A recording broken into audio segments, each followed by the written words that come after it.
से पहले ये जो नैब के चेयरमैन साहब लीडरशिप के हवाले से बात कर रहे हैं और लीडरशिप में कह रहे हैं कि जी उनका भी एहतसाब होगा, कुछ इनके हवाले से केसेस नए बनेंगे, नैब के पास पेंडिंग पड़े होते हैं। और एक दूसरा ये कि आसिफ अली जरदारी साहब का जो केस डिसाइड हुआ है एहतसाब अदालत के अंदर, उसका भी नैब परसू करेगी, उसके हवाले से भी पीछे जाएगी कि जी आपने ये क्या डिसीजन दिए।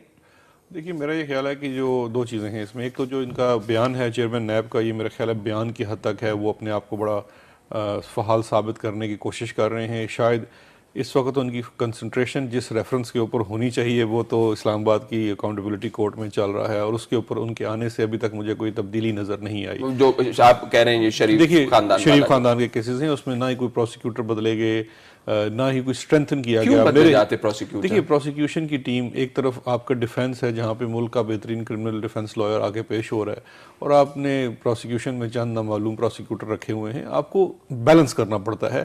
पूरी दुनिया में ये निज़ाम राइज है कि जिस लेवल का डिफेंस लॉयर होता है उसी लेवल का प्रोसिक्यूटर लाया जाता है। इससे सिंसियरिटी नजर आती है। देखिए, ख्वाजा आरिफ साहब one of the top line lawyer है पाकिस्तान के।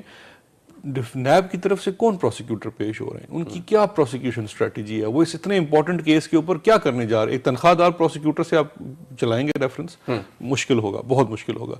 एक तो मुझे वो उसमें कोई तब्दीली नजर नहीं आ रही। सेकेंडली, इसका एक पॉलिटिकल कॉन्टेक्स्ट भी है। आप ये देखिए, शर्जील मेमन साहब ने 2-3 दिन पहले सिंध असेंबली के फ्लोर पर खड़े होकर एक बड़ी धुआंधार तकरीर की, जिसमें उन्होंने नैब के यकतरफा एहतसाब का मजाक उड़ाया कि उन्होंने कहा जी मुझे तो एयरपोर्ट से गिरफ्तार कर लिया जाता है और एक शख्स बार बार आता है जाता है, उसके ऊपर कुछ नहीं किया जाता।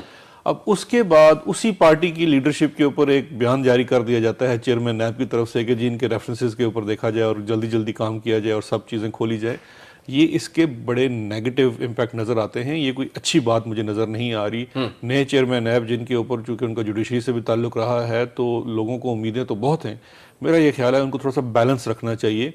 इस तरह की कोई भी स्टेटमेंट देना कि जी हम फलां रेफरेंस जिसमें तमाम अपोजिशन के लोगों के नाम दिए जाए, ये एक बड़ा यकतरफा नज़र आता है और ये एक हुकूमती इदारा नज़र आता जा रहा है।